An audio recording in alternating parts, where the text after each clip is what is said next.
እስቲ በእልልታ በጭብጨባ እግዚአብሔርን እናመሰግናለን እናከብራለን። ሃሌሉያ! እግዚአብሔር የተመሰገነ ይሁን። ያ ሁላችሁም ልብ እንደምትሉት በዚህ በእሮብ ወደ እግዚአብሔር ስለ ሪቫይቫል አንተ ምንጮይ ፍለቅ እያለን እየጮህን ነው። የጮህታችን ምንነትና ምክንያት ምን እንደሆነ ላለፉት 3 ሳምንታት በእግዚአብሔር ቃል በተለያየ አግባብ ተምረናል፣ እየተማረንም ነው። እግዚአብሔር ይመስገን። ኦሪት ዘኍልቍ ምዕራፍ 21 ቁጥር 16 እንዲህ ይላል እግዚአብሔር ቃል፣ ከዚያም ወደ ብኤር ተጓዙ፣ ይኸውም እግዚአብሔር ሙሴን ሕዝቡን ሰብስብ ውሃንም እሰጣቸዋለሁ ብሎ የተናገረለት ጉድጓድ ነው። በዚያን ጊዜ እስራኤል ይህን መዝሙር ዘመረ። አንተ ምንጮይ ፍለቅ፣ እናንተ ዘምሩለት፣ በበትረ መንግሥት በበትራቸውም የሕዝብ አዛውንቶች ያጎደጎዱት አለቆችም የቆፈሩት ጉድጓድ። በዚህ ቃል መንደርደሪያነት በእግዚአብሔር ፊት አንተ ምንጮይ ፍለቅ እያለን እንድንጮህ እንደገና ለእግዚአብሔር መንፈስ ተግባራዊ ገሃዳዊ ተጨባጭ ጉብኝት ከዚያም ጉብኝት የተነሳ በሕይወታችን በዘመናችን በአገልግሎታችን እንደገና ሕያውነትን ለመለማመድ በእግዚአብሔር ፊት እንደ ግለሰብ ብቻ አይደለም፣ እንደ አጥቢያ ቤተክርስቲያን ብቻ አይደለም፣ እንደ ዘመንም እየጸለይና ያለነው እግዚአብሔር ይመስገን። አሜን። ክብር ለኢየሱስ ይሁን። ዛሬ አንድ አቅጣጫ በእግዚአብሔር ቃል አይተን እንጸልያለን። ባለፈው ጊዜ ነግሬያችኋለሁ። የእግዚአብሔር የመንፈስ ጉብኝት ሪቫይቫል የእግዚአብሔር ሉዓላዊ ተግባር ነው። እግዚአብሔር በሉዓላዊነቱ በዚህ ጊዜ በዚህ ስፍራ በእነዚህ አካላት መካከል አደርገዋለሁ ብሎ የሚደነግገው የእግዚአብሔር ሉዓላዊ ተግባር ነው፣ የእግዚአብሔር መንፈስ ጉብኝት። ነገር ግን የእግዚአብሔር ሉዓላዊ ተግባር ቢሆንም እግዚአብሔር በሪቫይቫል ምንጩን በማፍለቅ ሕዝቡን ሊጎበኝ ሲፈልግ አስቀድሞ ዘመኑ መምጣቱን በቃልም በሁሉም አቅጣጫ ይጠቁማል። የመጀመሪያው የቤተ ክርስቲያን ሪቫይቫል የጴንጤቆስጤ ቀን ሐዋርያት ሥራ ምዕራፍ 2 ድንገት ነው የመጣው። ነገር ግን ድንገትም አይደለም። ቀደም ብሎ ሐዋርያት ሥራ ምዕራፍ 1 ቁጥር 8 ላይ ጌታ ኢየሱስ ከላይ ከአባቴ የተቀበልኩትን ያን የተስፋ ቃል እሰጣችሁ ዘንድ በኢየሩሳሌም ቆዩ ብሎ ከጥቂት ቀን በኋላ በመንፈስ ቅዱስ ትሞላላችሁ ብሎ ስለሚመጣው የእግዚአብሔር መንፈስ ጉብኝት ጠቁሟቸዋል። መቼ አላላቸውም። ከጥቂት ቀናት በኋላ፣ ቀናቱ የሳምንታት የወራት የዓመታት ሊሆን ይችላል። ነገር ግን እነሱ ማድረግ የሚገባቸው ዘመኑ እንደመጣ ጌታ እንደተናገረ ቃል እንደወጣ በገባቸው ጊዜ በእግዚአብሔር ፊት ማድረግ የሚገባቸውን አደረጉ። የእግዚአብሔር ሰዓት በዓለ 50 ቀንም በሆነ ጊዜ ያ ዴይ ኦፍ ፔንቴኮስት ፉሊ በመጣ ጊዜ ያ ሰዓት ያ ቀጠሮ በሆነ ጊዜ መንፈሱ እንደፈሰሰ የእግዚአብሔር ቃል ይናገራል። አሁንም በመንፈስ ለሚያደምጥ በቃሉም ማስተዋል ውስጥ ላለ የሪቫይቫል ነፋስ እንግዳ የሆነ ድንገተኛ የሆነ በቃል ሊገለጥ የማይችል ነገር ግን ከነፍስ የሚገናኝ ከእግዚአብሔር ዙፋን የሚያገናኝ የእግዚአብሔር መንፈስ ልዩ ጉብኝት ግን በደጅ ነው፣ በአየራችን ላይ ነው። ይሄ ስለሸተተን ነው። እስቲ እግዚአብሔር ሆይ አጫጩኸን። ለሐዋርያቱ ቀድመህ ነግራቸው በተስፋ ቃልህ ብቻ ሳይሆን በዝግጅታቸውም ውስጥ ጥበብ እንደሰጣቸው እኛም ለዚህ ነገር እንዘጋጅ ዘንድ ምከረን። እንዴት እንጩህ? እንዴት እንሁን? ከመንፈስ ጉብኝት ጋር መተላለፍ እንዳይሆንብን የጉብኝትህ ተመልካች ሳይሆን የጉብኝትህ ተካፋይና ተሳታፊ እንድንሆን ምከረን እያልነው ነው። ምን ያህል እየተናበብን እንደሆነ አላውቅም። የእውነት ምን ያህል የእግዚአብሔር ድምፅ ጩኸት ከሳምንቱ ፕሮግራሞች ወይም ከቤተ ክርስቲያናት ፕሮግራሞች አንዱ ብለን እየመጣንም እያሰብንም ሊሆን ይችላል። እንደዚያም መስሎን ምላሳችንን አይንተን ሊሆን ይችላል።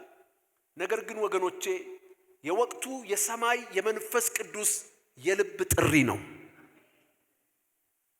ክብር ለኢየሱስ ይሁን።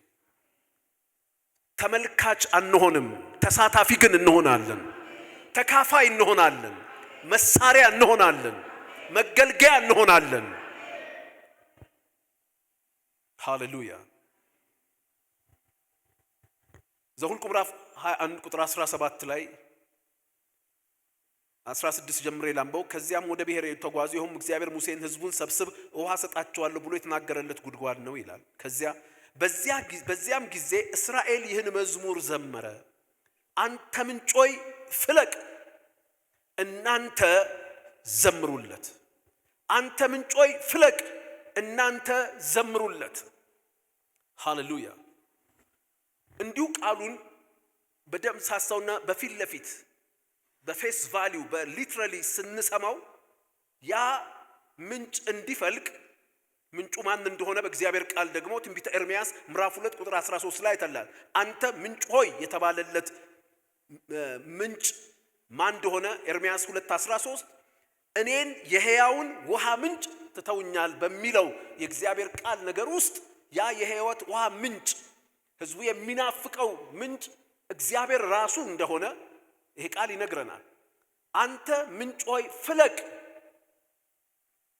ወይም እንዲፈልቅ ለምንጩ መፍለቅ፣ ለሪቫይቫል አክቲቬሽን፣ ለእግዚአብሔር ጉብኝት፣ ለመንፈስ ቅዱስ ልዩና እንግዳ ጉብኝት አንድ መጽሐፍ ቅዱሳዊ ፕሮቶኮል እዚህ ጋር ያስቀምጥልናል። እንዲሁ በፊት ለፊት ስናየው አንተ ምንጭ ሆይ ፍለቅ፣ እናንተ ዘምሩለት፣ እናንተ ዘምሩለት። ሃሌሉያ። ስለዚህ ግልጽ በሆነ ቋንቋ ያ ምንጭ የእግዚአብሔር ሕያው ውሃ፣ የእግዚአብሔር መንፈስ ጉብኝት ያለ ገደብ እንዲመጣ፣ እንዲፍለቀለቅ፣ እንዲወጣ እናንተ ዘምሩለት ተብሏል። ዝማሬ መዘመርና ሪቫይቫል ምን አገናኘው? ምንድነው ግንኙነቱ? ምንስ ማለት ነው? ስለዚህ ጥቂት ነገር እነግራቸዋለሁ። ሃሌሉያ። ትንቢተ ኢሳይያስ ምዕራፍ 26 ቁጥር 19 ስትመለከቱ ከዳግም ሕያውነት ወይም ሪቫይቫል ማለት በቃሉ ጥሬ ትርጓሜ ሪቫይቭ ማለት ዳግም ሕያው መሆን ማለት ነው። ሪቪቬ ሕይወት ማለት ነው። ቪቬ ሪ ማለት እንደገና ማለት ነው። እንደገና ሕይወት ማግኘት ሕያው መሆን ማለት ነው። ትንቢተ ኢሳይያስ 26 19 ላይ እንዲህ ይላል፣ ሙታንህ ሕያዋን ይሆናሉ፣ ሪቫይቭድ ይሆናሉ። ሬሳዎችም ይነሳሉ፣ ሪቫይቭድ ይሆናሉ። በምድር የምትኖሩ ሆይ ጠልህ የብርሃን ጠል ነውና ምድርም ሙታንን ታወጣለችና እና ንቁ ዘምሩ። ሃሌሉያ። ዝርዝር ውስጥ በጥቂቱ መጣበታለሁ። ነገር ግን በዚህ እግዚአብሔር ቃል እውነት ውስጥ እንደዚሁ እንደ ፕሩፍ ቴክስት አይደለም የምነግራችሁ። የቃሉ መልእክትና መንፈስ በደንብ አድርገን በዚህ ጉዳይ ቃሉን ከተጠጋን መዘመር ወይም ዝማሬ ዘመሩ ዘምሩ የሚለው ጉዳይ ከዳግም ሕያውነት ከሪቫይቫል ጋር ያለው ትስስር አለ። ምንድነው? እንዴት ነው? እንመጣበታለን። መዝሙረ ዳዊት ምዕራፍ 47 ቁጥር 5 እስከ 9 ተመልከቱ። አምላክ በእልልታ እግዚአብሔርን በመለከት ድምፅ አረገ። ዘምሩ፣ ለአምላካችን ዘምሩ፣ ለንጉሳችን ዘምሩ። እግዚአብሔር ለምድር ሁሉ ንጉስ ነውና በማስተዋል ዘምሩ ካለ በኋላ እግዚአብሔር አሁን ቁጥር 8 ላይ 8 እና 9 ላይ ያሉት እግዚአብሔር ሲመጣ ያ ጉብኝት ሲሆን በታሪክም የሪቫይቫል ንባብ ውስጥ በታሪክም በመጽሐፍ ቅዱስም ውስጥ የእግዚአብሔር ጉብኝት የሚገለጥባቸውን አውራ ውጤቶች ኢፌክቶች ነው የሚገልጠው። ሪቫይቫል የመምጣቱ ተጨባጭ ተግባራዊ ማሳያዎችን ነው ዘምሩ ዘምሩ ካለ በኋላ የሚገልጠው። ምን አለ? ዘምሩ ካለ በኋላ እግዚአብሔር በአሕዛብ ላይ ነገሰ። ሪቫይቫል ሲመጣ እግዚአብሔር በቤቱ ላይ በሕዝቡ ላይ ብቻ አይደለም። ሃሌሉያ። በማያመልኩትም ላይ የእግዚአብሔር ሉዓላዊነት፣ የእግዚአብሔር ኪንግሺፕ፣ የእግዚአብሔር ሎርድሺፕ ይገለጣል። መለስ ብለን ያለፉት ዘመናትን የሪቫይቫል ቅምሻ ታሪክ ስንመለከት እግዚአብሔር ሃሌሉያ አሜን፣ እግዚአብሔር አንድ የቆየ ማለት ነው በ18ኛው ክፍለ ዘመን የተሰበከ ስብከትን ሰምቻለሁ። በድምጽ ሳይሆን የተጻፈው እየተነበበና ምንድነው የሚለው? when God walks into the city እግዚአብሔር በከተማ ሲራመድ ገብቶ ሲራመድ የሚል ነውና ክብር ለኢየሱስ ይሁን።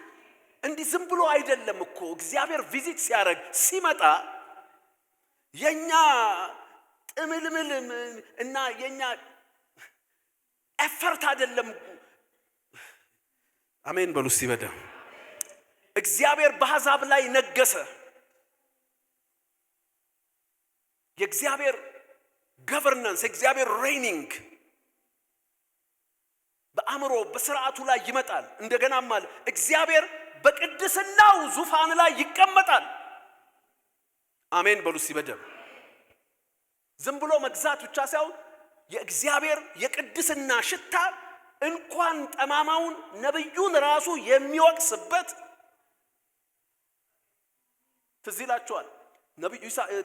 ነብዩ ኢሳይያስ ትንቢተ ኢሳይያስ ምዕራፍ 6 ላይ 5 ምዕራፍ ትንቢት የተናገረ ድንቅ ትንቢት የተናገረ ሰውዬ የእግዚአብሔር ክብር ወዳለበት የእግዚአብሔር መገኘት ውስጥ ለዚያውም በራእይ ሲገባ ምን እንዳለ ታውቃላችሁ? የእግዚአብሔርን ክብር የቅድስናውን ግርማ ተመልክቶ እኔ ከንፈሬ የረከሰብኝ ሰው ከንፈሮቻቸው በረከሱ ሰዎች መካከል የምሆን እግዚአብሔርን አይቻለውና ወየውልኝ እስኪል ድረስ የእግዚአብሔር በቅድስና ዙፋን ተቀምጦ መታየት እንኳን ጠማማውን በጎውን ነብይ እንኳን ለዚያውም ለአገልግሎት ከሚጠበቅበት ከንፈር ጋር የተያዘውን ሕጸጽ ያሳያል።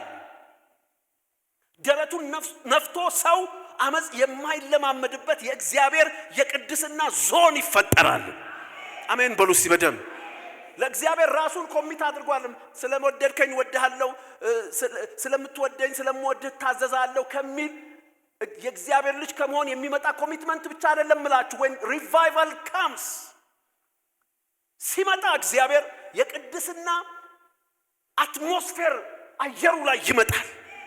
በቤተ ክርስቲያን ብቻ አየሩ ላይ ይመጣል።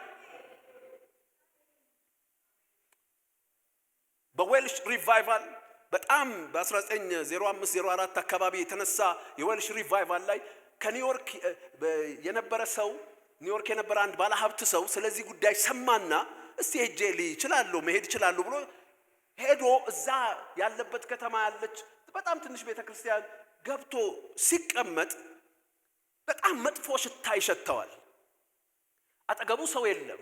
እንደዛ የሚሸት ነገር ያለበሰ ያረገ ሰው የለም። ደግሞ ሌላ ቤተክርስቲያንም ሲሄድ እንደዚሁ ያሽታ ይሸተዋል።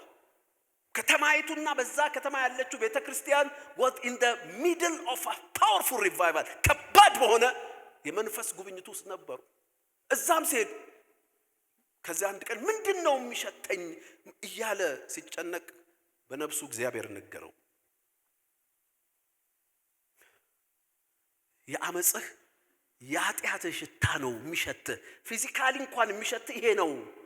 አያችሁ የእግዚአብሔር ህልውና በሚመጣበት ጊዜ የቆዳና የአካል ነውር ብቻ አይደለም የነፍስ ነውር ራሱ ሸቶ ለንስሐ ይጋብዛል። ክብር ለኢየሱስ። የሚደበቅ ነገር የለም። ስለዚህ ያን ባለው ሰዓት ያ ድምጽ ሲመጣልኝ አለ ያ ሰው ያ ድምጽ ሲመጣልኝ ገባኝ የነፍሴ ቆሻሻነት፣ ገባኝ የነፍሴ በኃጢአት መርከስ። በንስሐ መንፈስ ልቡ ተመታ። በእግዚአብሔር ፊት ንስሐ ገብቶ ድንቅ አማኝ ከዚያም በኋላ ሚስዮናዊ ሆነ። ክብር ለኢየሱስ ይሁን። አሜን። በቅድስናው ዙፋን ይቀመጣል። የምድር ኃይለኞች የእግዚአብሔር ናቸውና እግዚአብሔር ሪክሌም ያደርጋል። ተራሮች ናቸውና የአሕዛብ አለቆች ወደ አብርሃም አምላክ ተሰበሰቡ፣ እርሱንም ከፍ ከፍ አደረጉት። የአሕዛብ አለቆች በአብርሃም ቤት በአብርሃም ነገድ ውስጥ ያሉ አለቆች አይደሉም። የአሕዛብ አለቆች ወደ እግዚአብሔር ወደ አብርሃም አምላክ የአሕዛብ አለቆች ወደ አብርሃም አምላክ ተሰበሰቡ። in gathering of souls የነፍሳት መሰብሰብ ይመጣል። ይሄ ዝም ብሎ የሙቀት አይደለም፣ ዝም ብሎ የመመሳሰል መዳን አይደለም። የእውነት መዳን መሰብሰብ ወደ እግዚአብሔር ወደ ቸርች መሰብሰብ አይደለም፣ ወደ ጉባኤ መሰብሰብ አይደለም። ሪቫይቫል የቤተ ክርስቲያን እድገት መሳሪያ አይደለም፣ የእግዚአብሔር መንግስት መስፋት መንገድ ነው። ሃሌሉያ! ኢየሱስ ያድናል። ይሄ ሁሉ ከምን ቀጥሎ ነው የመጣው? ዘምሩ። ሃሌሉያ! ሁለተኛ ዜና ምዕራፍ 5 ቁጥር 13ንም ማንበብ ትችላላችሁ። የሰለሞን ቤተ መቅደስ በተሰራበት ጊዜ ካህናቱ ሲዘምሩ የእግዚአብሔር ደመና ክብር መጥቶ ቤቱን እንደሞላው የእግዚአብሔር ቃል ይነግረናል። ብቻ አሁንም በነገርኳችሁ የእግዚአብሔር ቃል እውነቶች ጠለቅ ብላችሁም ቃሉን ብትመረምሩ እነዚህ ነገሮች ይያያዛሉ፣ ይዋደዳሉ። ለምን እንደሆነ መጣበታለሁ። ዘምሩ፣ ዘምሩ። አንተ ምንጮች ፍለቅ፣ እናንተ ዘምሩለት። እጆቻችሁን ከፍ አድርጉና እዘምራለሁ በሉ እስቲ። እዘምራለሁ። ግን መዘመር ምን ማለቱ ነው? በዚህ እግዚአብሔር ቃል አውድ ውስጥና በቃሉ ጠቅላላ መንፈስ ውስጥ መዘመር ማለት ዛሬ በጌታ በኢየሱስ ስም የመዘመር መንፈስ ይሆንብናል። ምንድነው መዘመር? መዘመር ቅኔ ከዜማ አዋህዶ በአንደበት ማቀንቀን ብቻ አይደለም። ቅኔ ከዜማ አዋህዶ በአንደበት ማቀንቀን ብቻ አይደለም ነው ያልኩት። አይደለም አላልኩም፣ ብቻ አይደለም። ቅኔ ከዜማ አዋህዶ በአንደበት ማቀንቀን የመዘመር ቆዳው ነው፣ የመዘመር አካሉ ነው፣ የመዘመር ነፍሱ አለ፣ የመዘመር ውስጠቱ አለ። ስለሱ ነው ዛሬ የምናወራው። ምክንያቱም አንዳንድ ጊዜ ልክ ከመንፈስ የተለየ ስጋ ሙት እንደሆነ አንዳንድ የቅኔና የዜማ ውህደት አድርገን በአንደበታችን የምንናገረው የምናቀነቅነው ዝማሬ ለምንጩ የሚናገር ምንጩ እንዲፈልቅ ሪቫይቫል ኢግናይት የሚያደርግ አይደለም።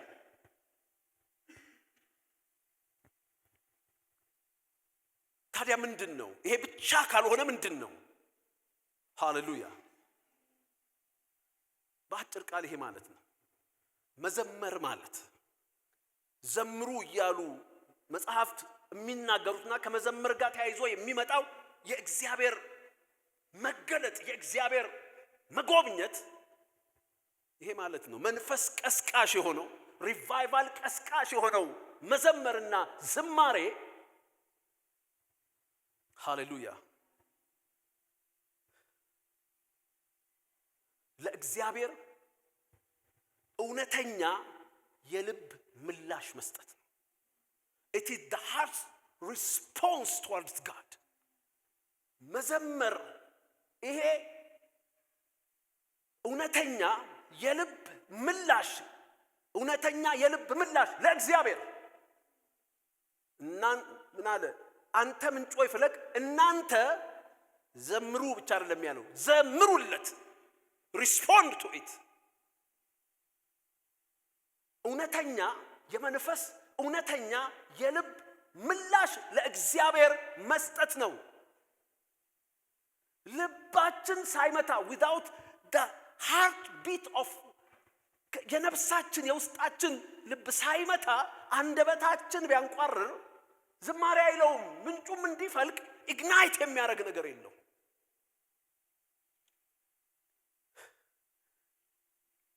ልባችን ለእግዚአብሔር በተለያየ አቅጣጫ እውነተኛ ምላሽ ሊሰጥ ሲነሳሳ ልብህ ምላሽ እያለ ሲመታ እንዲያውም ወገኖቼ የቅኔና የዜማ ማህፀን ለእግዚአብሔር ምላሽ የመስጠት የልብ ጩኸት ነው። እዚህ ጋር ልብህ ለእግዚአብሔር ምላሽ ለመስጠት ሲመታ ያ ምት ነው ሜሎዲ ሆኖ ቅኔ ሆኖ ዝማሬ ሆኖ የሚገለጠው የጉባኤም ይሁን የግል የአገልግሎትም ይሁን የጓዳ። ሃሌሉያ!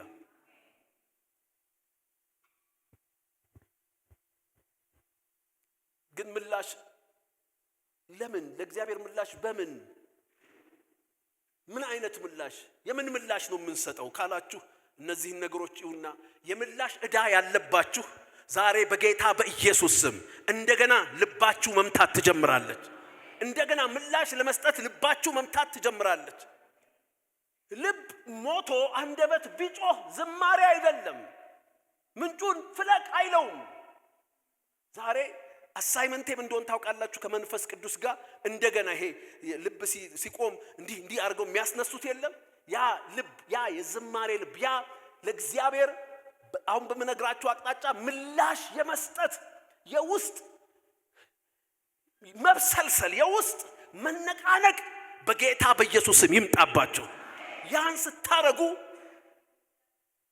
እግዚአብሔር በሚገርም ሁኔታ የሪቫይቫል ታሪኮችን ብታጠኑ መጽሐፍ ቅዱሳዊውንም በታሪክም ያሉትን ስታጠኑ ኦልዌይስ በምንም ሁኔታ ውስጥ ብዙ ጊዜ ሪቫይቫል ሲመጣ ወይም እግዚአብሔር በመንፈሱ ሲጎበኝ በቤተ ክርስቲያን ውስጥና በቤተ ክርስቲያን ዙሪያ ያለው ሁኔታ ብዙ እንትን አይደለም። በጣም እንዲያው መጥፎ በሆነበት ሰዓት ቃሉም እንደሚናገር አቤቱ በመዓትህ ጊዜ ምህረትህን አስብ እንዲል የመዓት ነገር በቃ ምድሪቷ ዘመኑ ቤተ ክርስቲያን ውድቅድቅ ባለችበት ሰዓት ነው እግዚአብሔር የሚጎበኘው most of the time።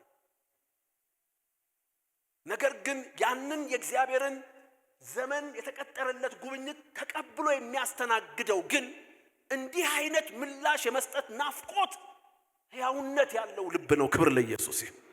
አሜን። እጆቻችሁን ከፍ አድርጉና ጌታ ሆይ በሉ። ዛሬ በሉ እስቲ ዛሬ ልቤ እንደገና መምታት ይጀምራል። ኢየሱስ ያድናል። አሜን። ምን አይነት ምላሽ ነው? የምን ምላሽ ነው የምንሰጠው? ተመልከቱ።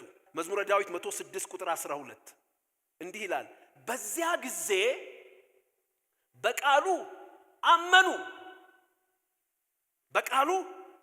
አመኑ።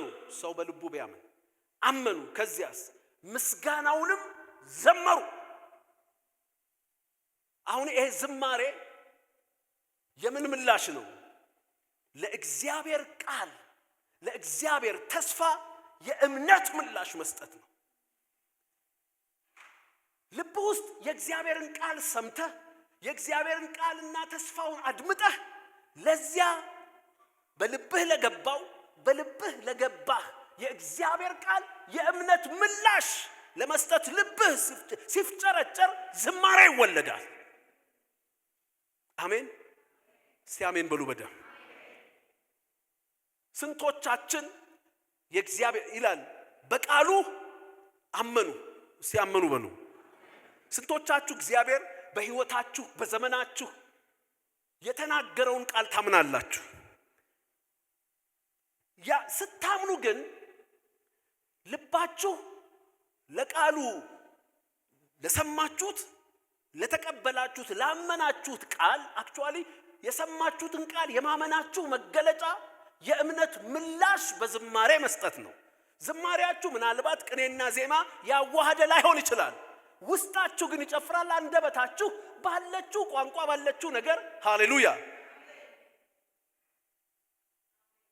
ምላሽ ይሰጣል።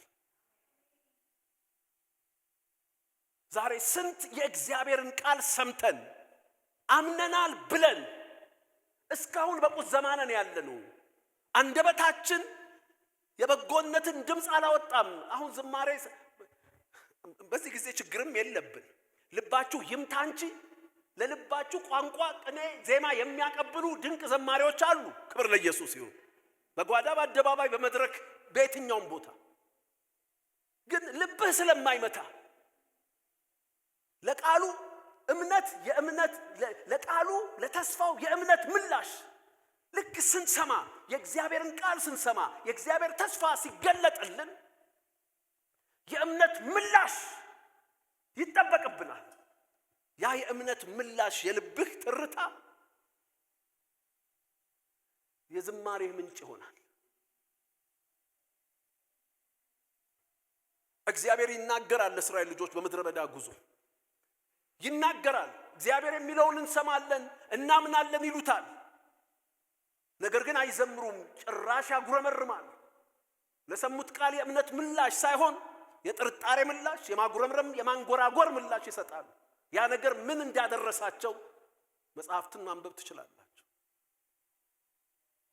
ዛሬ ያመናችሁት ቃል የዝማሬ ዕዳ ያለባችሁ በጌታ በኢየሱስ ስም እንደገና ልባችሁ በሕያውነት መምታት ይጀምራል። እግዚአብሔርን ማመስገን ትጀምራላችሁ። ለተናገረው ቃል በየዘመናቱ በሕይወታችሁ ለሚጥለው ለሚያስቀምጠው በጓዳችሁ ለሚገልጥላችሁ የቃሉ አብርሆት የእምነት ምላሽ በቃሉ አመኑ፣ ምስጋናውንም ዘመሩ። ሃሌሉያ። አሁን ቀንጆቻችሁን አንሱና ጌታ ሆይ በሉት። ለቃልህ ተስፋ፣ ለቃልህ እውነት፣ ለቃልህ መረዳት የእምነት ምላሽ እሰጣለሁ።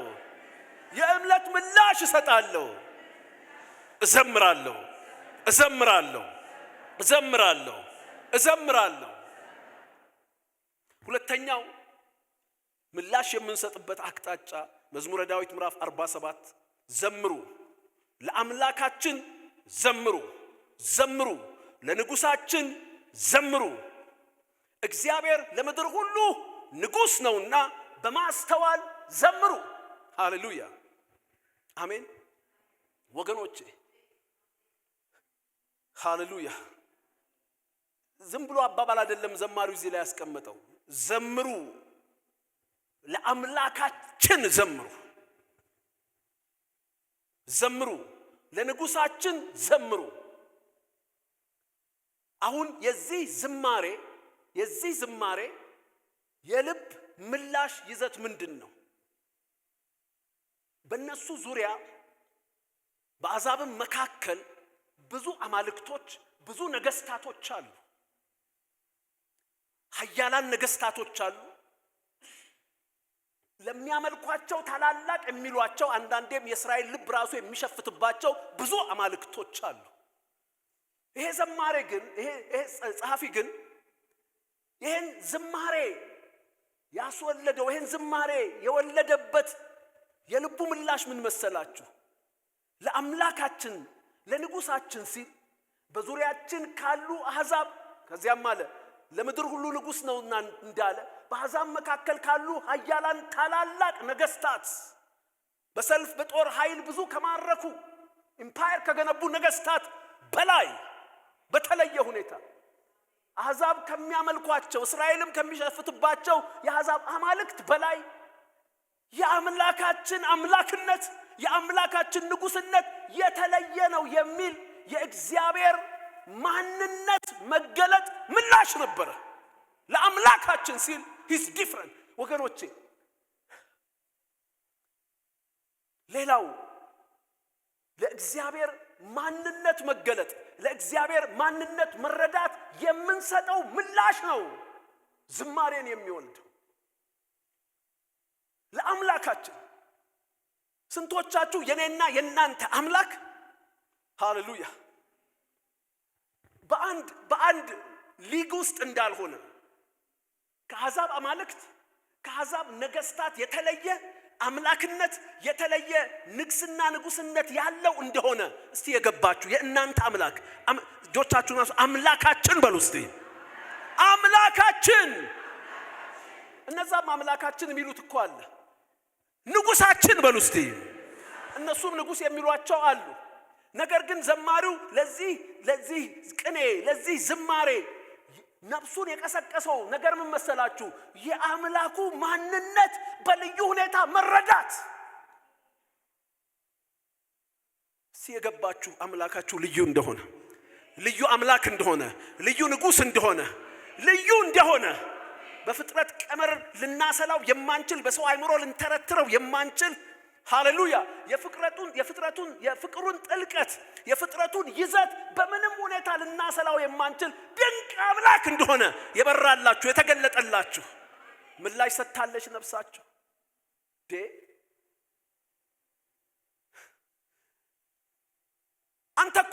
አንተ ጋር ያለው አምላክ ለአንተ በክርስቶስ ኢየሱስ የተገለጠው አምላክ እኮ የተለየ ነው።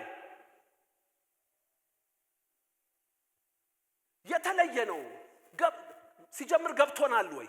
የአምላካችን ልዩነት፣ የአምላክነቱ ልዩነት፣ የንግስናው ልዩነት፣ የቅድስናው ልዩነት፣ የሉዓላዊነቱ ልዩነት ገብቶናል። ያን የሚያትመው ዝማሬያችን ነፍሳችን ከዚህ መረዳት የተነሳ ውስጧ የሚገባ ደስታ፣ ውስጧ የሚገባ ረፍት፣ ውስጧ የሚገባ መረጋጋት አለ። ያ ነው ዝማሬ። ቅኔና ዜማ ተዋህዶ ከአንደበትህ ኩልል ባለ ነገር ባይወጣም ነፍስ ግን ትዘምራለች። ገብቷታል የአምላኳ ልዩነት፣ ምላሽ ትሰጣለች። ስለዚህ አትደነግጥም። አልደነግጥም በሉ እስቲ። አትፈራም፣ አትናወጥም። ኢየሱስ ያድናል። ደግሞ ቅኔና ዜማም ከቀናት በሚገርም ቋንቋ ታወራለች የአምላክነቷን ታላቅነት። የማንነቱ መረዳት ከልቧ ምት ከሚወጣው መንፈስ በዜማና በቅኔ አዋህዳ ታውጀዋለች። ኢየሱስ ያድናል። ግን ለነዚህ ነገሮች ምላሽ የሚሰጥ ልብ ከሌለ አድምጦ መዘመር ዝም ብሎ ማንቋረር ብቻ ነው የሚሆነው። ምንጩን አይቀሰቅሰውም። ዛሬ ልባችሁ ይምታ። እጆቻችሁን ከፍ አድርጉ። አምላኬ ልዩ ነው በሉት። አምላኬ ልዩ ነው። አምላኬ ልዩ ነው። እንዲህ ትላለች ወይ ልብህ?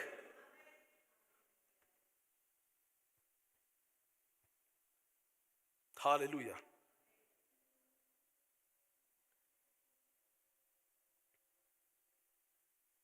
ትንቢተ ኢሳይያስ 35:10 ሶስተኛው እንዲህ ይላል፣ እግዚአብሔርም የተቤዣቸው ይመለሳሉ፣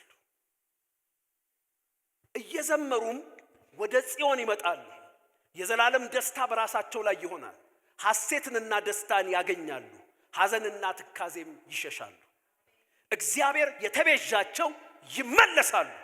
ከዚያስ እየዘመሩ ወደ ጽዮን ይመጣሉ። ይሄን ዝማሬ የወለደው የልብ ምላሽ ምንድነው?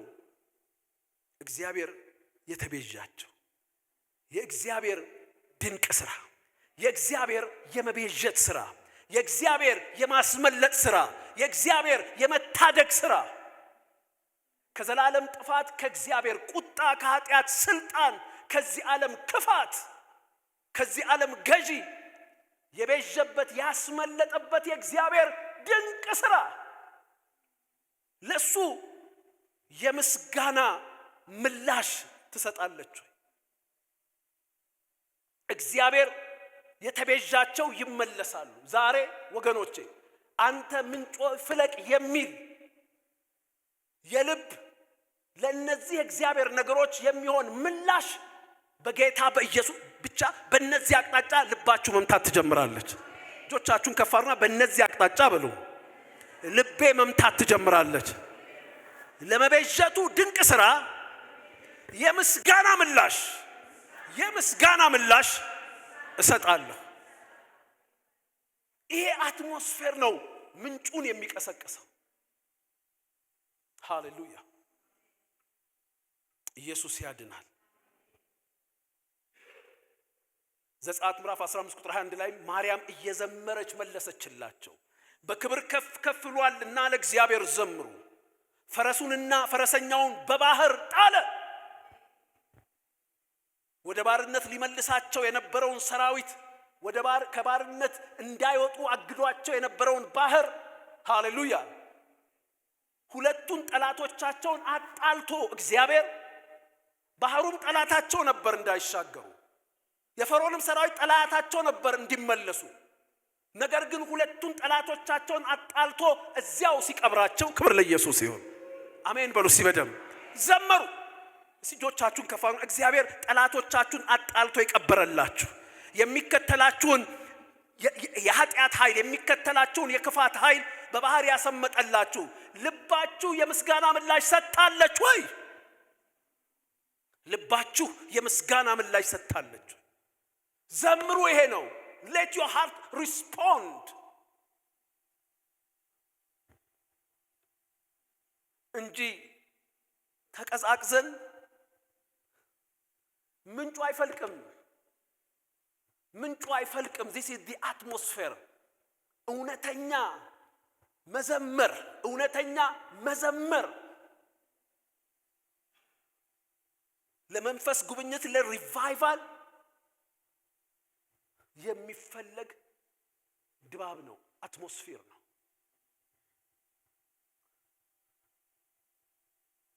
አራተኛውን ብዬ ወደ ጸሎት እንሄዳለን። ዘካርያስ ትንቢተ ዘካርያስ ምዕራፍ 2 ቁጥር 10 እስከ 13 የጽዮን ልጅ ሆይ መጥቼ በመካከልሽ እኖራለሁና ዘምሪ ደስም ይበልሽ።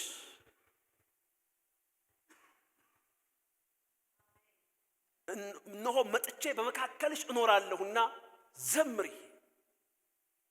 ይሄ ዝማሬ የወለደው የነፍስ ምላሽ ለእግዚአብሔር ሀልኦት፣ ለእግዚአብሔር አብሮነት፣ ለእግዚአብሔር መገኘት የሚሰጥ የፍቅርና የደስታ ምላሽ። በዚያም ቀን ብዙ አሕዛብ ወደ እግዚአብሔር ይጠጋሉ፣ ሕዝብም ይሆኑኛል ምናምን እያለ አሁንም የሪቫይቫልን ኢፌክቶች ያሳየናል። ክብር ለኢየሱስ ይሁን። ዛሬ ለነዚህ ነገሮች ልባችን ምላሽ እየሰጠች ነው።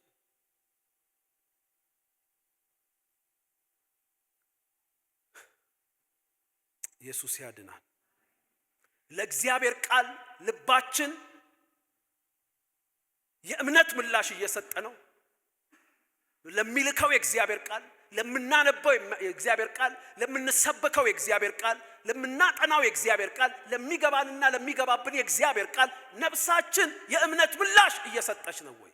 ያ ነው እውነተኛ መዘመርን የሚወልደው። መዘመር መሳሪያ ሲነካ፣ ዘማሪዎች ሲቆሙ የምንጀምረው አይደለም። በጉባኤ የሚዘምረው ለዝማሬ የሚዘምር ልብ ነው። መጀመሪያ የሚዘምር ልብ።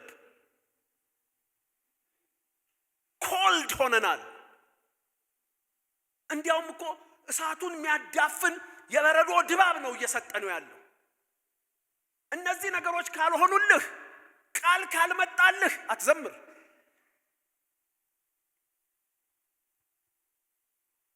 ሃሌሉያ። የእግዚአብሔር ልዩና ድንቅ ማንነት ካልበራልህ፣ ከሌሎች አማልክት ከሌሎች ነገስታት የተለየበት ልዩነቱ፣ የአምላክነቱ፣ የንጉስነቱ፣ የጌትነቱ ልዩነት ካልበራልህ አትዘምር። ግን በርቶልንም ነፍሳችን የአክብሮት ምላሽ አትሰጥም። እዚህ ላይ እንደሚለው እነዚህ አራት ምላሾች ይውልን። ለእግዚአብሔር ቃል የእምነት ምላሽ መስጠት፣ ለእግዚአብሔር ማንነት መረዳትና መገለጥ የአክብሮት ምላሽ መስጠት።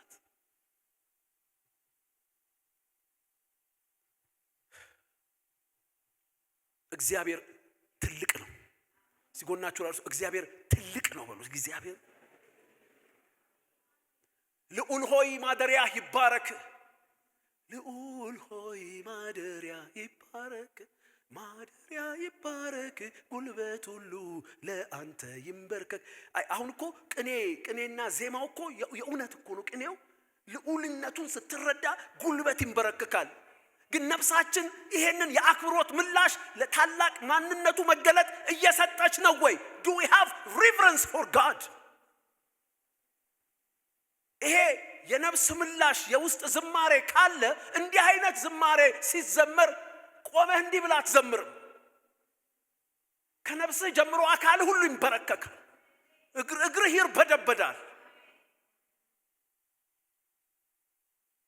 ታላቅ ነው እየተባለ ካለ እኮ እዚህ ጋር ታላቅነቱ ያልገባህም ወይ ገብቶ ምላሽ አልሰጠህም። ዛሬ በጌታ በኢየሱስ ስም እንዲህ አይነት ድንዙዝ ልብ አሜን በሉ ሲበደም ዛሬ የመንፈስ ቅዱስ ሾክ መንፈሳችሁ ልባችሁን ይነካል። ለእግዚአብሔር የማንነት መገለጥ የአክብሮት ምላሽ ልባችሁ መስጠት ይጀምራል። ሃሌሉያ። ኢየሱስ ያድናል። አንድ በታሪክ ለክርስቶስ ኢየሱስ ሰማዕት ሊሆን የተመረጠ ሰው እና የክስ መዝገቡ ሲነበብ ሊያቃጥሉት አስረውት ገለው ሊያቃጥሉት አስረውት ይከሱታል። ስለሱ ብዙ ነገር ይናገራሉ። ቤተክርስቲያን የሚመራ ስለነበር በዚያ ዘመን ይከሱታል። በቃ ማት ነገር ይከሱታል። ጸጥ ብሎ ይሰማቸዋል። በኋላ ከሳሹ የክርስቶስን ስም እያነሳ የአብርሃምን አምላክ የእግዚአብሔርን ስም እያነሳ ሲዘብት በክርስቶስ ላይ ሲቀልድ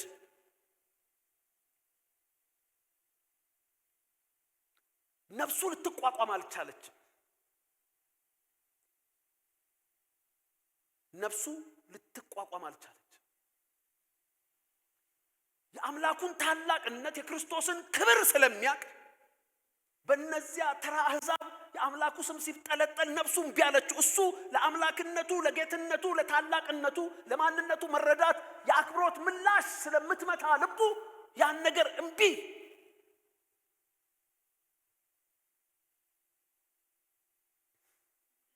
ዛሬ እንዲህ ይሰማናል ወይ? በክርስቶስ ስም ላይ፣ በማንነቱ፣ በክብሩ ላይ በቤቱም ይሁን ከቤት ባሻገር እንዲህ አይነት ማላገጥ ሲሆን ማንነቱ የገባን ነፍሳችንም ልባችንም የአክብሮት ምላሽ ለመስጠት የምትንገበገብ ውስጠት ያለን ሰዎች ለዚህ ነገር ቸልታ ነው ያለን ወይስ ጩኸት?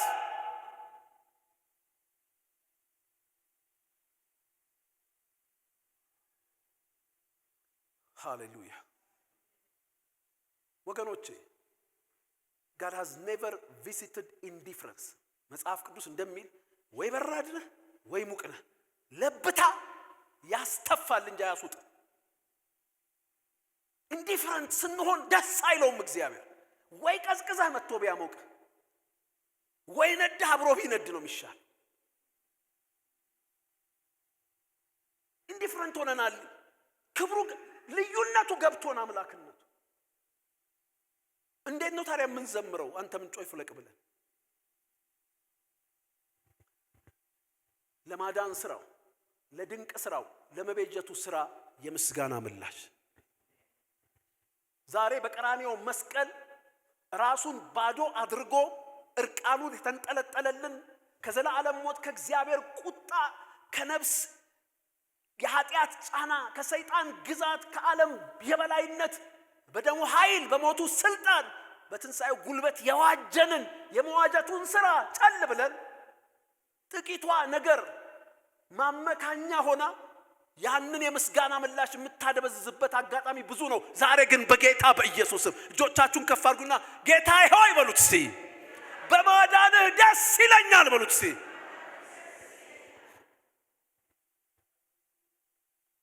ለቤዛነቱ ስራ የምስጋና ምላሽ፣ ለሃልኦቱ የፍቅር የደስታ ምላሽ። ይሄ ነው ዝማሬ የሚወልደው። ይሄ ነው ዝማሬ የሚወልደው። ይሄ ነው ዝማሬ የሚወልደው። ልባችን ምን ነካት? መዘመር አቃተን። መዘመር አቃተን። እየተዘመረም መዘመር አቃተን። የመቤዠቱ ስራ እየተወራ ልባችን በምስጋና መምታት አቃታት። ታላቅነቱ በድንቅ ቅኔ በድንቅ ዜማ ታላቅነቱ እየተዋጀ የአክብሮት ምላሽ መስጠት አቃታት። ልባችን መዘመር አቃተን።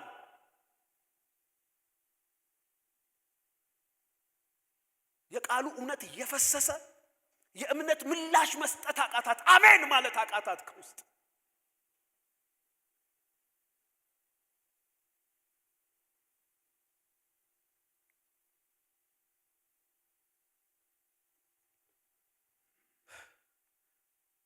አሜን።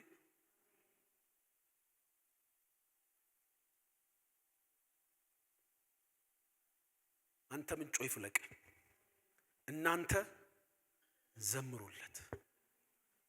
አሁን ዝማሬ ገባችሁ? መዘመር ገባችሁ?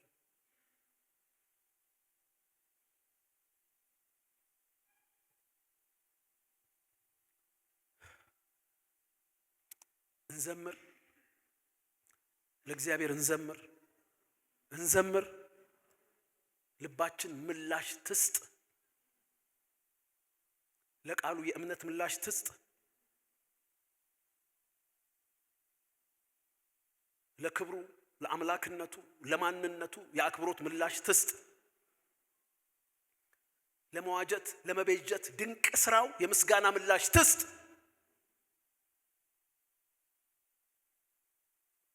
ለመገኘቱ ለሐልወቱ የፍቅር ምላሽ ትስጥ።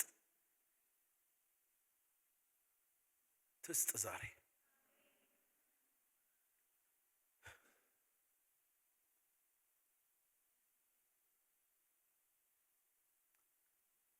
የምላሽ ዕዳ አለብን። የምላሽ ዕዳ አለብን።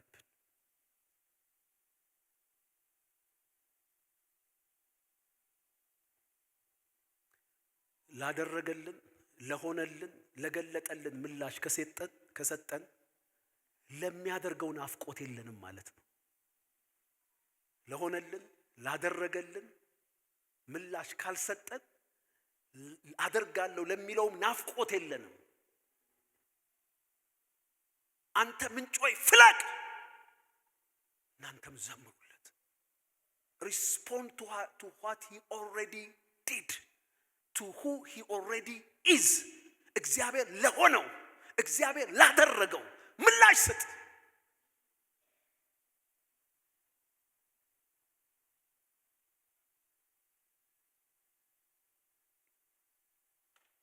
ያን ጊዜ ምንጩ እየፈለቀ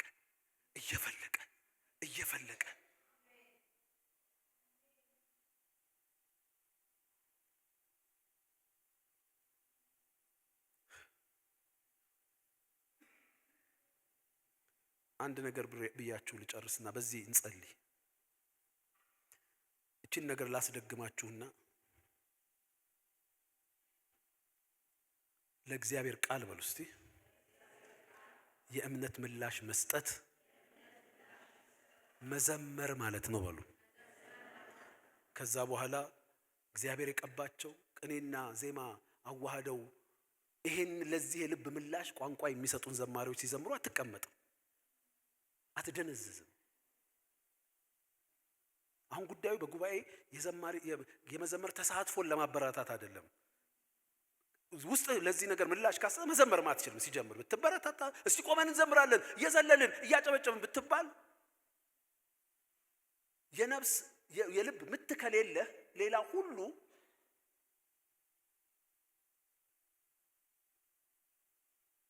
ዝም ብሎ ነው የሚሆነው። መዘመር አይሆንም።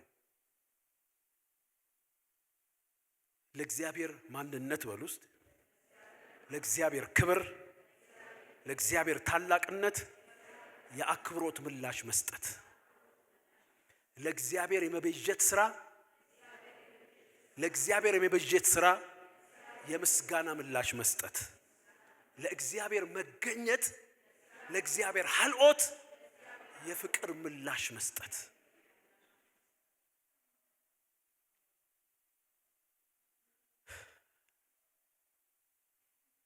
ግን ምን ሆና ይሆን ልባችን እንዲህ አልመልስ ያለችው? ይሄን ላንብብና ልጨርስ። ትንቢተ ኢሳይያስ ምዕራፍ 65 ቁጥር 14 እነሆ ባሪያዎቼ ከልባቸው ደስታ የተነሳ ይዘምራሉ። ከምን የተነሳ? ከዙሪያቸው ደስታ ነው እንዴ? ከሆነላቸው ነገር ደስታ ነው እንዴ? ውጭ ከተደረገ ከልባቸው ደስታ ልባቸው አሁን ላልኳችሁ ነገሮች ምላሽ ስለምትሰጥ ይዘምራሉ። እናንተ ግን ከልባችሁ ሐዘን የተነሳ ትጮኻላችሁ፣ መንፈሳችሁ ስለተሰበረ ወዮ ትላላችሁ።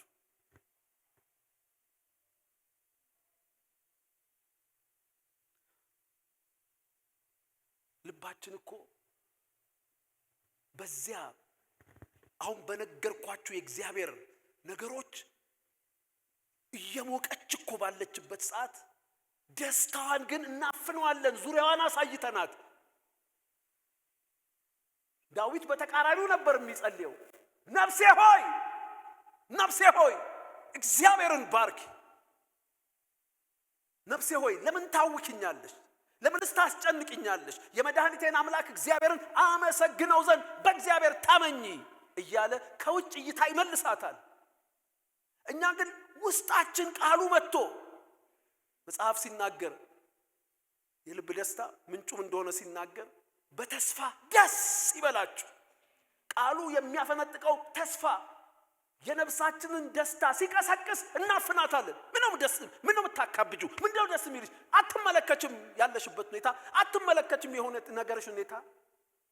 ዛሬ በጌታ በኢየሱስ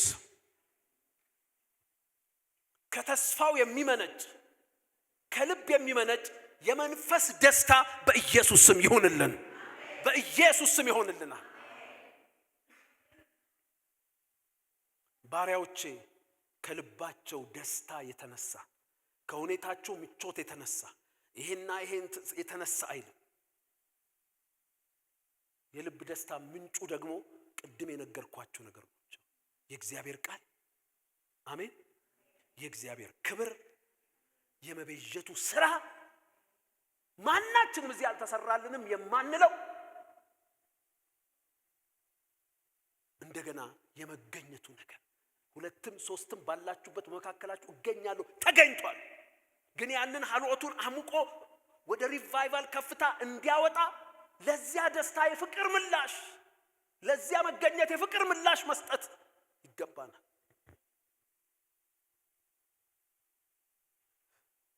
ኢየሱስ ያድናል። አሜን። እናንተ ግን ከልባችሁ ሐዘን የተነሳ ትጮኻላችሁ፣ መንፈሳችሁም ስለተሰበረ ወዮ ትላላችሁ። ምናልባት ለዚህ የልብ ምላሽ መስጠት እንቅፋት የሆነ የልብ ሐዘንና የመንፈስ ስብራት ካለ ዛሬ እንጸልያለን። የመሲሁ ቅባት አንደኛ ተግባሩም ይሄ ነው። ትንቢተ ኢሳይያስ ምዕራፍ 61 እንዲህ ብሎ ይናገራል። ልባቸው የጌታ እግዚአብሔር መንፈስ በእኔ ላይ ነው፣ ለድሆች ምስራችን ሰብክ ዘንድ እግዚአብሔር ቀብቶኛልና ልባቸው የተሰበረውን እጠግን ዘንድ። ዛሬ በአንድም በሌላ ምክንያት የልብ ስብራት፣ የመንፈስ ስብራት፣ የልብ ሐዘን ካለባችሁ መሲሁ በዚህ ነው። መሲሁ በዚህ ነው። የልባችሁን ያንከባልላል፣ የመንፈስ ስብራታችሁን ይጠግናል። ከዛ ልባችሁ እንደገና መምታት ትጀምራለች። ይሁንልን፣ ይሁንልን፣ ይሁንልን።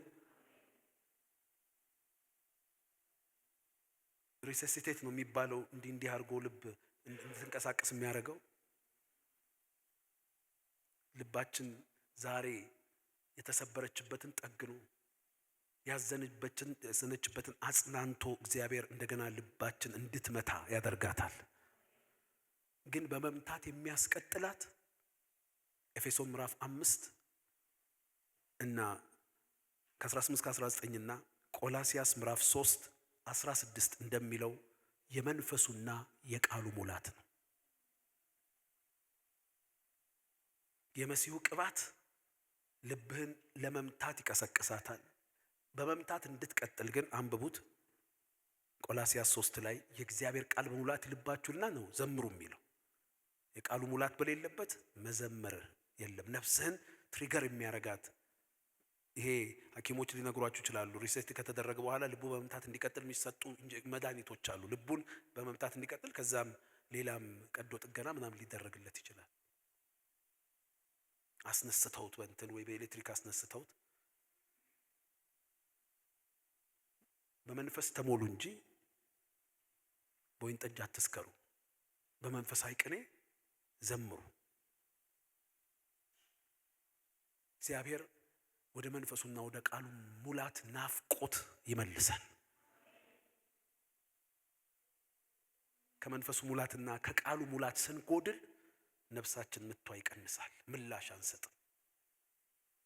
ጉባኤ መጥቶ በመዘመርና ባለመዘመር መካከል ብቻ ሳይሆን ነፍሳችን አትዘምርም። በቃ እየተዘመረ አትዘምርም፣ እየዘመርን አንዘምርም። አመሰግንሃለሁ እያልን አላልንም። ክቡር ነህ፣ እሰግድልሃለሁ፣ አከብርሃለሁ እያልን አንልም።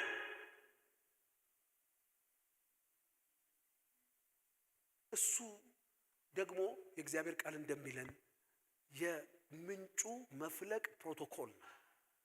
አንተ ምንጩ ይፍለቅ፣ እናንተ ዘምሩለት። በእግሮቻችን እንቆማለን።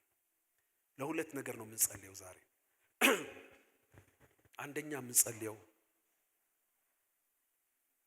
ትንቢተ ኢሳይያስ 65:14ን አውጣልኝና እዚህ ላይ የእውነት ልባችሁ ያዘነ መንፈሳችሁ የተሰበረ ሰዎች እጆቻችሁን ከፍ አድርጋችሁ ጸልዩ።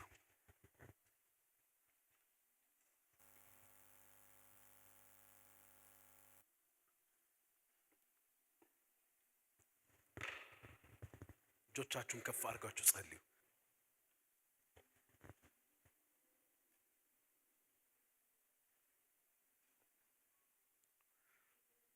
እንድትረዱኝ እፈልጋለሁ። ዛሬ ይሄን ቃል ሳጠና በእግዚአብሔር ፊት ምን ማለት ነው? ዘምሩለት ማለት ጥሩ ኳየር እና አቋቁምና ድልቅ ያለ ኮንሰርት እናድርግ ማለት ነው? አይደለም። መዘመር የነፍስ ምላሽ መስጠት ነው። ንገርልኝ ብሎኝ ነው የመጣሁት። ነፍሳችን ምላሽ እንድትሰጥ። እስቲ ቁሙና፣ እውነቴን ነው የምላችሁ፣ የምትችሉ ሰዎች በእግሮቻችሁ ቁሙና በእግዚአብሔር ፍርሃት ውስጥ እንቀመጥ።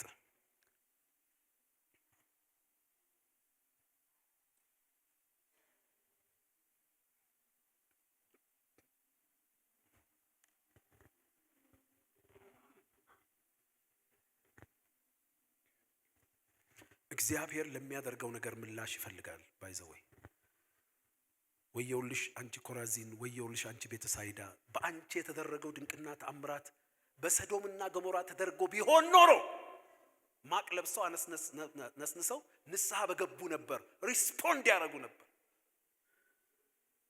ሪስፖንስ ይፈልጋል።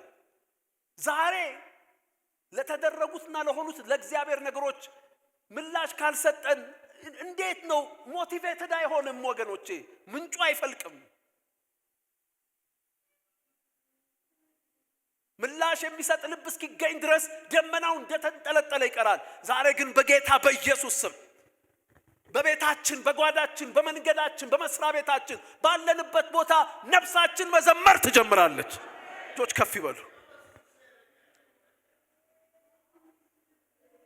መዘመር እንጀምራለን።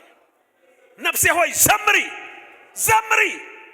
አንተ ምንጩ ይፍለቅ፣ ዘምሪ። ትሪገር the Holy Spirit, invoke the Holy Spirit።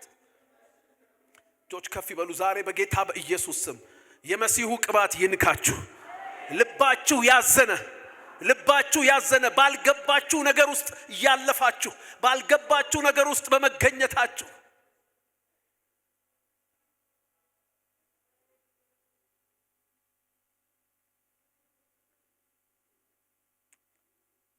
አንድ ምሳሌ ልንገራችሁ።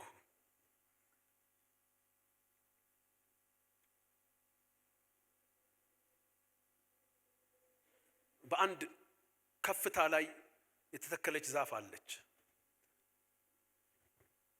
እና በግራና በቀኝ የቆሙ ሰዎች፣ በጉብታዋ ግራና ቀኝ የቆሙ ሰዎች አይተያዩም። በመካከል ጉብታውና ዛፉ አለች። ይጸልያሉ ለእግዚአብሔር። ዛፉ እንዲያድግ፣ ዛፉ እንዲጸና ይጸልያሉ። በሁለቱም ጀርባ ትልልቅ ተራራ አለ፣ ትልልቅ ከፍታ አለ እና ሲጸልዩ ዛፏ ለሁለት ትከፈልና በግራና በቀኝ ባሉት ላይ ትወድቃለች እና ዛፏ እንድትጸና አድጋ እንድትጸና የሚጸልየው ሰውዬ በጣም ተበጫጨ። በግራ ያለው በጣም ተበሳጨ፣ በእግዚአብሔር ላይ አዘነ። እንድትተከል እንድትቆም የጸለይኳት ዛፍ ወደቀቻል። አዘነ ልቡ። በዚህ በቀኝ የወደቀች ዛፏ ስትወድቅ ያያት ትልቅ ዛፍ ሆናለች፣ በጣም ከፍ ያለ ዛፍ ሆናለች። ከመሃል ተሰንጥቃ ወደቀች። በቀኝ የወደቀችበት ሰው ቁጭ አለና እግዚአብሔር ሆይ በስራ ጻድቅ ነህ፣ ባደራረግህ ድንቅ ነህ። እኔ ዛፏ እንድትጸና ጸልያለሁ፣ ግን ለምን እንደወደቀች አላውቅም። አንተ ግን ታላቅ ነህ ሲለው አብሮት መጣለት። ከወደቀችው ዛፍ ትልቅ መሰላል ሰርቶ ከጀርባው ወደ ነበረው ከፍታ ወጣ። ሃሌሉያ። አንዳንዴ የወደቀው ነገር መውደቂያችን ሳይሆን መወጣጫችን ነው። የወደቀው ነገር ልባችሁን ያሳዘነ ከእግዚአብሔር ጋር ተነጋገሩ። ምክንያቱም እግዚአብሔር በስራው ጻድቅ ነው፣ በአደራረጉ ድንቅ ነው። እጆች ከፍ ይበሉ። በጌታ በኢየሱስ ስም ዛሬ ልባችሁ ያዘነ፣ መንፈሳችሁ የተሰበረ መሲሁ የናዝሬቱ ኢየሱስ ልባችሁን ይጠግን። በኢየሱስ መንፈሳችሁን ይጠግን፣ ልባችሁን ያጽናና። ከፍ አድርጉ እጆቻችሁ። you can't afford ባሪያዎቼ ከልባቸው ደስታ የተነሳ ባሪያዎቼ የሚላቸው የተመቻቸው ላይሆኑ ይችላሉ፣ የተመቻቸላቸው ላይሆኑ ይችላሉ፣ ሁሉ የሞላላቸው ላይሆኑ ይችላሉ። ነገር ግን ከልባቸው ደስታ የተነሳ ይዘምራሉ። እናንተ ግን አላቸው ከውጭ ያሉትን፣ እናንተ ግን ያላቸው ያመጹትን ከልባችሁ ሐዘን የተነሳ ኢቭን ተመችቶላችሁ ተመቻችቶላችሁ ሁሉ ሞልቶላችሁም ሊሆን ይችላል። ዛሬ በጌታ በኢየሱስ ስም የልብ ሐዘን በእግዚአብሔር መንፈስ መጽናናት ይሁንላችሁ። የተሰበረ መንፈስ በመሲሁ ቅባት ይጠገንላችሁ። ከፍ አርጉና ንገሩት አሁን ለእግዚአብሔር። አንደበቶቻችሁን ከፍታችሁ ጌታ ሆይ አም ሶሪ በሉት። ልቤን ያቀዘቀስኩበት ምክንያት በቂ አይደለም። ልቤን ያቀዘቀስኩበት ምክንያት በቂ አይደለም። ቀስቅሳት ልቤን በሉት። ቀስቅሳት ልቤን። መዘመር ትጀምር። ሳይዘመር መዘመር ትጀምር። ቅኔ ከዜማ ሳይዋሃድ መዘመር ትጀምር። የመሳሪያ ድምጽ ሳትሰማ መዘመር ትጀምር። የቅኔ ቃል ሳታደምጥ መዘመር ትጀምር በሉት።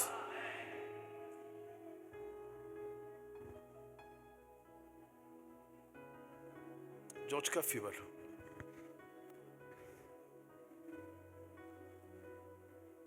ሃሌሉያ ኢየሱስ